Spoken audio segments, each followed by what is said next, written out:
సిద్దిపేట జిల్లా హుస్నాబాద్లోని కొత్త చెరువు వద్ద స్వచ్ఛదనం పచ్చదనం కార్యక్రమంలో పాల్గొన్న రవాణా శాఖ మంత్రి పొన్నం ప్రభాకర్, కలెక్టర్ మను చౌదరి.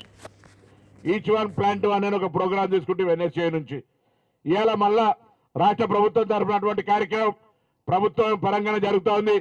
ఆనాడు సంజయ్ గాంధీ గారు మొక్కలు నాటాలంటే పిసనా ఏంది అనుకున్నారు. ఇవాళ అదే వన సంరక్షణ కింద పూర్తిగా ప్రభుత్వమే లక్షల కోట్ల రూపాయలు ఖర్చు పెట్టి ప్లాంటేషన్ చేయించే పరిస్థితి వచ్చింది. కాబట్టి దయచేసి మనమందరం కూడా మన ఊరిని బాగుంచుకోవాలి. మన దగ్గర ఆక్సిజన్ మంచి గాలి హుస్నాబాద్కి వస్తే ఇప్పుడు ఒక వికారాబాద్ అని ఉంది హైదరాబాద్ తర్వాత. వికారాబాద్లో ఆనాడు నిజాం నవాబ్ పెట్టినటువంటి మొక్కల వల్ల వికారాబాద్కి హవా సౌ మరీజోంకి దవా అంటే అక్కడ ఉన్నటువంటి ఒక గాలి 100 రోగాలకు నయమయ్యే విధంగా ఉన్నటువంటి గాలి అని చెప్తారు. అక్కడ చెస్ట్ హాస్పిటల్ ఉంది. ఆ విధంగా ఇక్కడ ప్రాంతాల్లో కూడా అనేక మొక్కలు నాటి హుస్నాబాద్కి వస్తే ఆరోగ్యంగా ఉంటాం.